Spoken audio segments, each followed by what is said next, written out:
When I finally sold my tech startup for $20 million, my ruthless corporate attorney didn't pop champagne.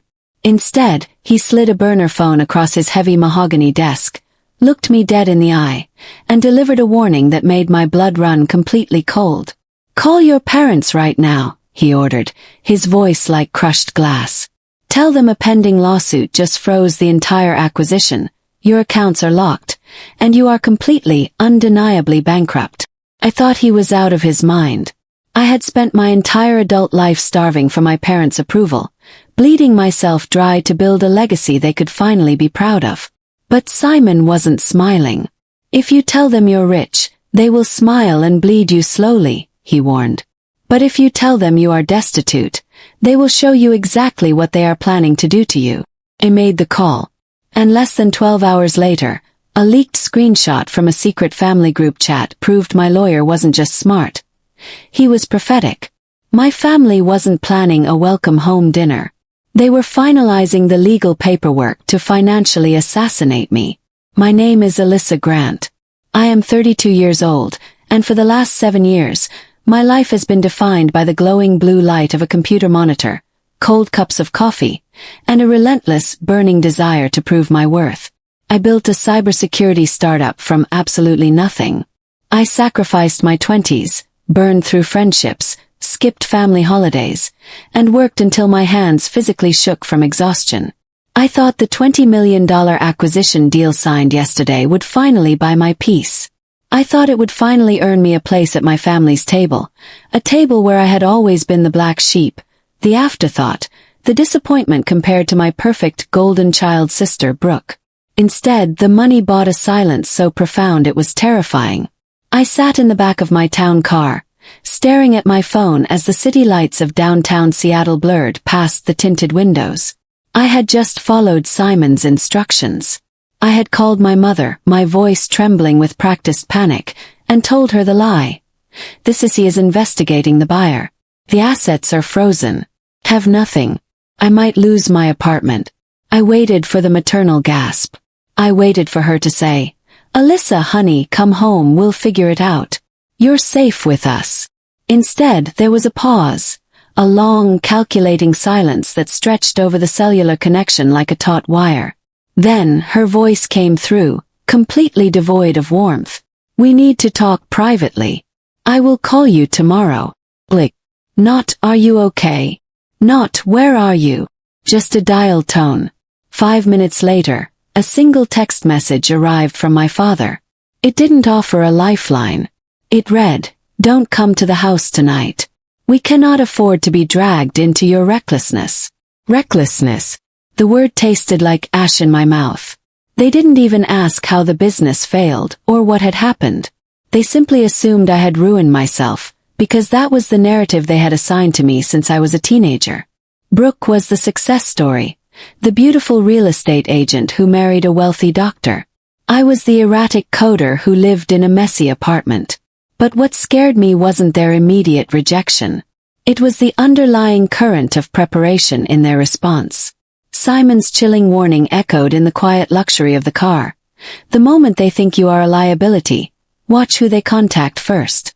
I didn't truly understand the depth of his warning until 3 a.m. I was pacing my penthouse apartment, unable to sleep, staring out at the Puget Sound, when my phone vibrated on the marble kitchen island. It was a message from my cousin Emma. Emma was the quiet observer of the family, the one who always saw the truth but rarely spoke it. Tonight she was speaking. The message was just an image. Screenshot. I opened it, and my stomach plummeted into a bottomless abyss. It was a screenshot of a private iMessage group chat. The chat was titled Family Updates, but my name was conspicuously absent from the member list. At the very top of the screen, timestamped just 10 minutes after my phone call, was a message from my mother. "This is our chance." My hands began to shake violently. Chance for what? I read the replies beneath it, watching my own flesh and blood chime in like vultures circling a dying animal. "Uncle Ray. If she's officially broke, she's useless. Pull the paperwork before she realizes what's happening. My father, we need to move fast. Do not let her know about the grandmother's trust. The lawyer said we only have a narrow window. Brooke. I literally told you she'd crash and burn. She never deserved any of it anyway. Get her to sign it tomorrow. Trust. Paperwork. My breath hitched in my throat. I had built a $20 million empire from my own blood and sweat, assuming I was entirely on my own. I had taken out loans, eaten ramen for years, and nearly driven myself to the hospital with stress. And all this time there was a family trust. A trust my grandmother, the only person in the family who ever truly saw me, who held me when I cried, had apparently left behind. The realization hit me with the force of a freight train. The people who raised me, the people who were supposed to protect me, were actively plotting to cut me out of an inheritance I didn't even know existed. They were using my manufactured downfall as the legal leverage to steal from me. Simon's voice returned to my memory, sharp and unyielding. Now your parents aren't celebrating your success, Alyssa. They're calculating it. Do exactly what I say, and you'll see their real faces. He was absolutely right. Because at exactly 7:14 a.m., like clockwork, my phone rang. It was my mother. I answered, forcing my breathing to remain steady. Alyssa, sweetheart, she said. Her voice was dripping with a rehearsed, sickeningly sweet concern that sounded entirely foreign. We need you to come by the house today. There are some legal things we need to handle to protect the family from your situation. She didn't know I had seen the messages. She didn't know I knew about the trust. And she sure as hell didn't know I wasn't coming alone. Because Simon had anticipated every single move on their chessboard, and he had already drafted the checkmate. I drove toward my childhood home in the affluent suburbs of Bellevue, a knot of pure, toxic adrenaline twisting in my stomach. The sky was an overcast, oppressive gray, perfectly matching the atmosphere of the day. Every turn of the steering wheel felt like a step toward a firing squad. Simon's instructions played on a loop in my mind. The moment they think you are completely broken, they will show their true intentions. Do not react. Do not cry. Observe them. It was easy for a corporate lawyer to say, but agonizingly hard to do when the betrayal was buzzing through my veins like hot poison, smaller than I remembered. Or maybe I had simply outgrown the frightened, desperate version of myself who used to beg for their love within these walls. I parked my car down the street, out of sight of their living room windows, and walked the rest of the way. When I stepped through the heavy oak front door, the atmosphere inside was suffocatingly stiff. It felt like walking onto a theater stage where the actors had fiercely rehearsed every single breath. My mother didn't hug me. She didn't reach out to touch my shoulder. She didn't even offer me a glass of water. She simply closed the heavy door behind me, the locks clicking shut with a terrifying finality, and whispered, "We don't have long. Your father is getting the documents." My father appeared from his home office holding a thick, manila envelope. My full legal name was printed on the front in bold, black ink. He didn't meet my eyes. He didn't offer a sad smile. He just walked toward me with the cold, mechanical efficiency of an executioner. "Sign these," he demanded, his voice flat and devoid of any paternal warmth. "It's better for everyone if you do." Better for everyone except me, I thought, my jaw clenching so hard my teeth ached. I glanced toward the living room. Brooke was sitting on the expensive leather couch, her arms crossed over her designer blouse, smirking like she had been waiting a lifetime for this exact moment. "Mom said you messed up big time," Brooke sneered, flipping her blonde hair over her shoulder. "You always do, Alyssa. You play pretend at being a CEO, and now look at you. Pathetic." The envelope felt impossibly heavy in my hands. I slid my thumb under the flap and pulled out the crisp, white legal documents. As my eyes scanned the dense legal jargon, one specific sentence jumped off the page, bolded and underlined, causing my vision to blur with absolute shock. My own family was legally amputating me. My breath left my body in one sharp, icy exhale. They didn't even try to sugarcoat it. They weren't hiding it inside a loan agreement or a bailout package. It was a direct, unapologetic demand for my financial surrender. My father finally looked at me, his eyes dead and calculating. It wasn't the look of a parent. It was the look of a hostile corporate raider. "Alyssa, you're unstable right now," he stated calmly. "You've made reckless, catastrophic choices. The family trust needs protection from your creditors." Protection from me. My mother stepped closer, invading my personal space. She lowered her voice, adopting the tone of someone trying to negotiate with a hostage taker. "If you sign it right now, Alyssa, we won't pursue the clause that penalizes irresponsible heirs. We can make this quiet. We can save you the embarrassment." The irresponsible heir clause. The pieces of the puzzle slammed together with sickening clarity. They assumed my assets were about to be seized. They assumed I was drowning in debt. And instead of throwing me a life preserver, they wanted every cent of my grandmother's legacy locked away and permanently transferred to Brooke before the imaginary creditors could touch it. Brooke, sensing my hesitation, couldn't resist twisting the knife. She stood up, pulling her brand new iPhone from her pocket. "Honestly, you should be getting on your knees and thanking us," she mocked, tapping the screen. "You are terribly irresponsible with money. You blew a fake $20 million valuation in what, one weekend?" The lie they believed, the lie Simon instructed me to tell, was working flawlessly. But then came the ultimate viral moment, the targeted humiliation that burned through my chest like a physical brand. Brooke lifted her phone, the red recording dot blinking maliciously, and pointed the camera directly at my face. "Look at her, everyone," Brooke announced loudly, narrating for her audience. "The fake millionaire who lost it all. The Silicon Valley failure. Dad, I'm sending this to the family group chat right now so Uncle Ray can see her face." My father chuckled. My mother smiled a tight, triumphant smile. They were all laughing at my destruction.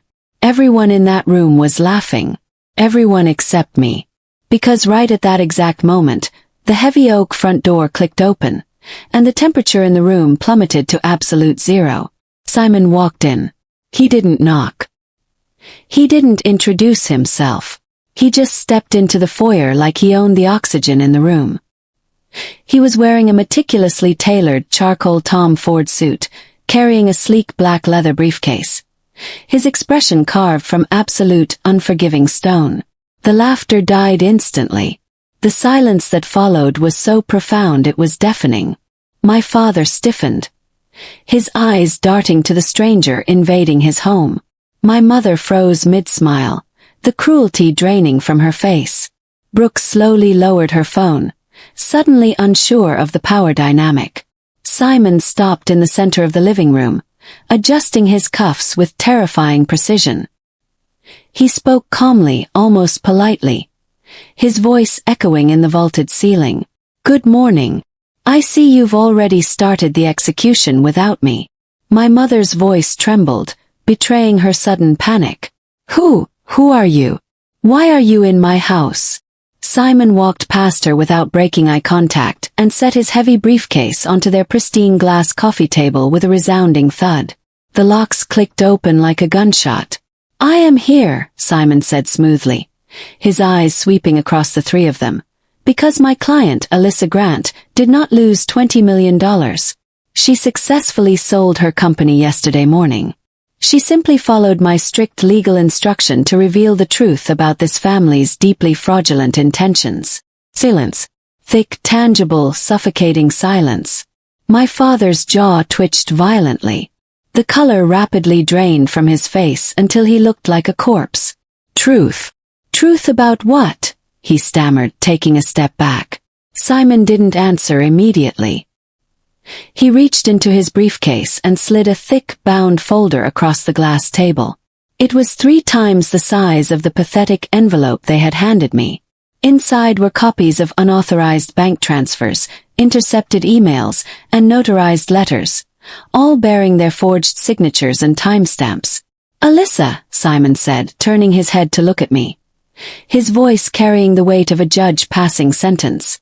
"For the past 6 weeks, your parents have attempted to illegally reroute the primary assets of your late grandmother's trust into a private offshore holding account registered exclusively under your sister's name.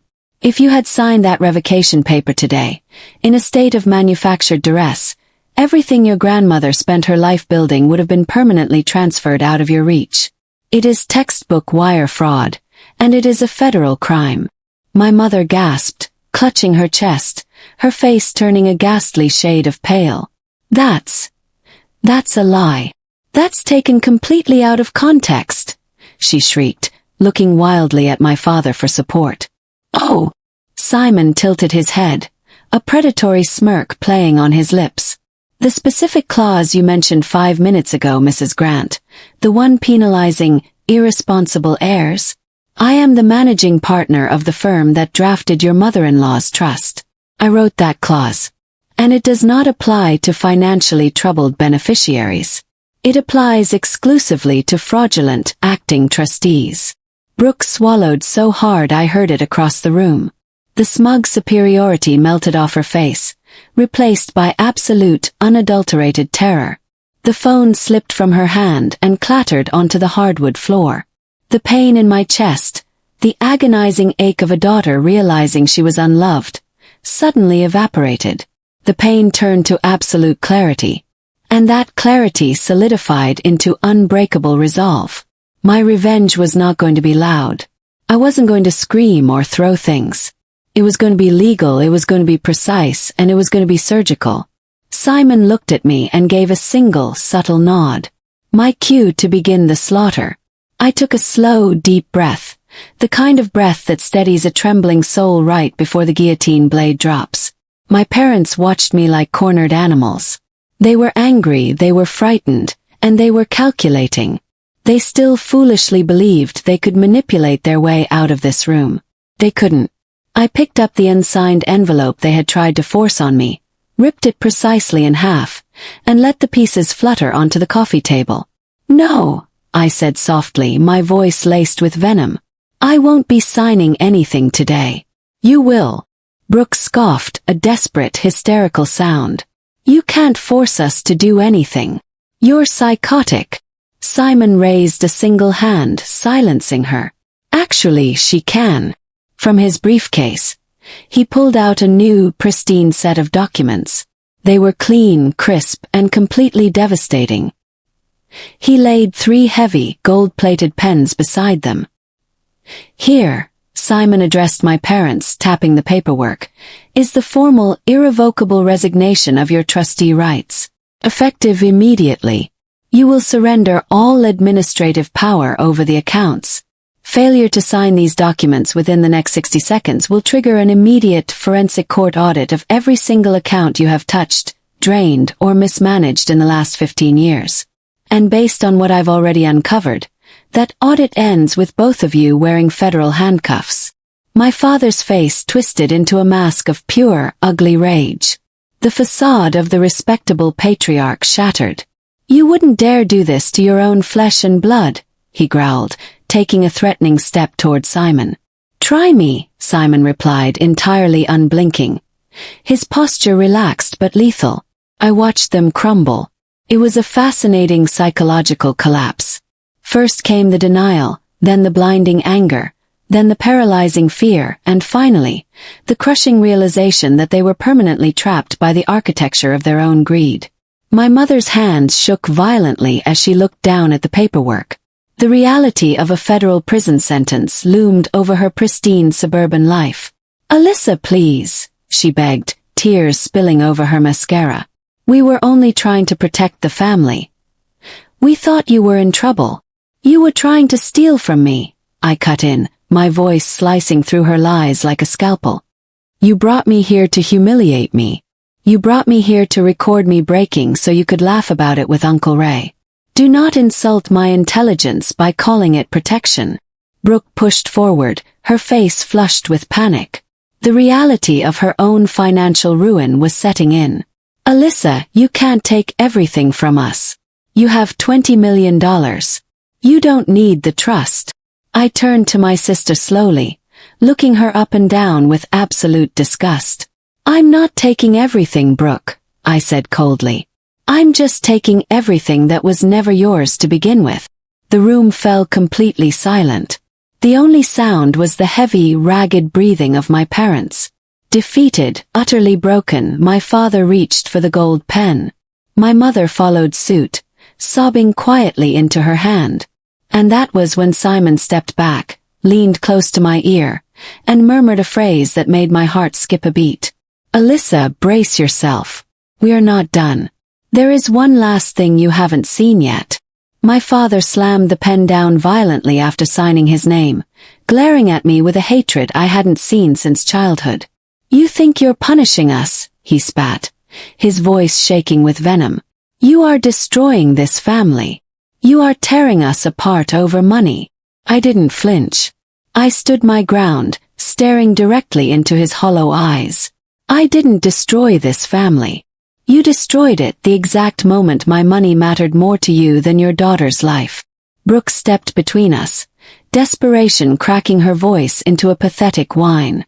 Please wait. If Mom and Dad lose control of the trust accounts, I lose my monthly stipend.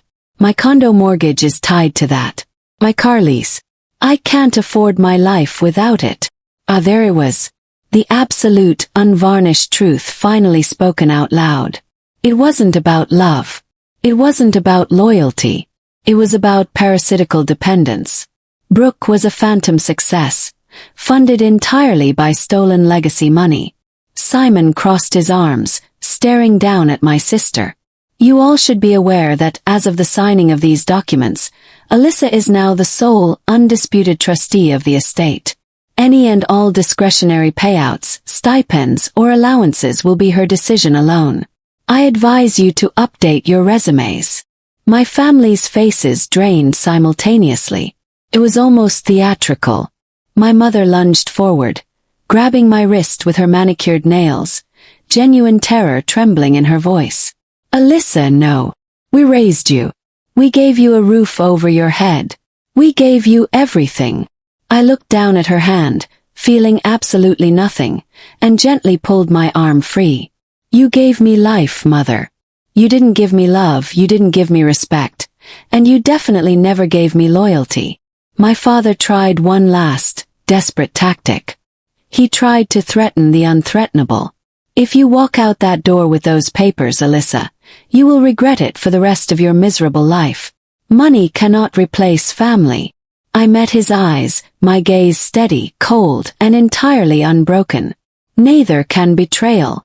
With their hands shaking, defeated, cornered, and terrified of federal prison, my parents finished initialing the final pages. They signed away their rights, their control, and their power over me forever. But just when I thought the war was finally over, Simon stepped forward to the coffee table. "There is a final matter," he announced, his voice echoing in the silent, devastated room. "Something your grandmother left behind, strictly on the condition that it only be revealed after your parents exposed their true intentions regarding the trust." The room froze.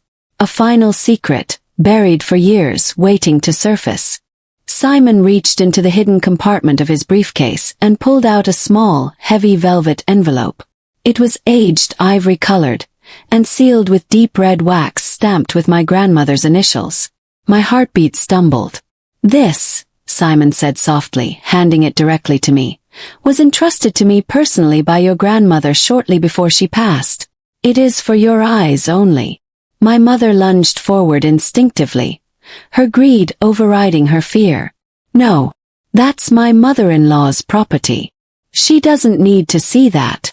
I held up a single hand. And for the very first time in my entire life, my mother stopped in her tracks and obeyed my command. I broke the brittle wax seal.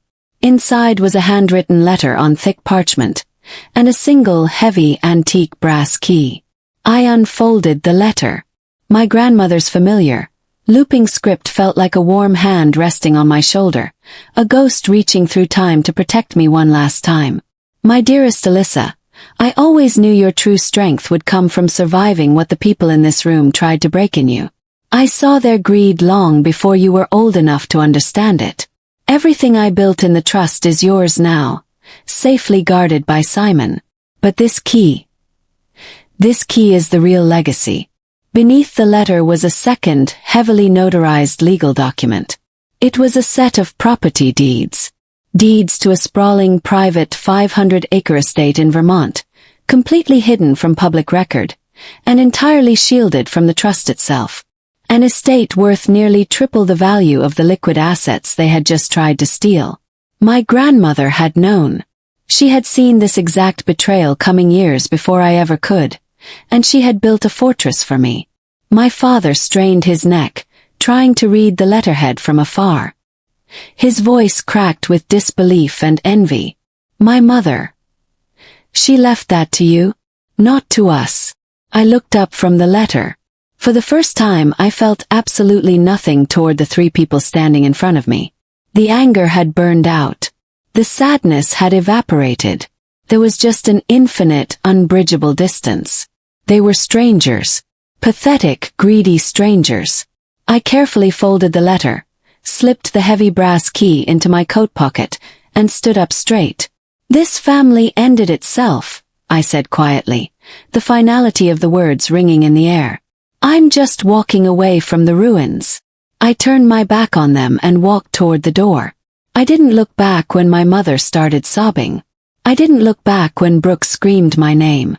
I didn't look back at the house that had held me prisoner for 32 years. As I stepped out onto the front porch, the heavy gray clouds had finally broken, and the morning sun was spilling brilliant, warm light across the manicured driveway. Simon stepped out behind me, closing the heavy oak door on my past forever. He looked at me, a rare, genuine smile touching the corners of his mouth. You didn't lose $20 million today, Alyssa, Simon said quietly as we walked toward the cars. You gained your freedom. And an estate in Vermont. I nodded, taking a deep breath of the crisp morning air, feeling my lungs expand fully for the first time in my life. I had my company's fortune. I had my grandmother's legacy. But most importantly, I had myself. And I was never, ever letting anyone buy my silence again. If you loved this story of ultimate revenge and karmic justice, make sure to hit that subscribe button, leave a like, and tell me in the comments down below. What would you have done if you were in Alyssa's shoes? Would you have taken the money and run? Or would you have sent them to jail? Let me know, and I'll see you in the next story.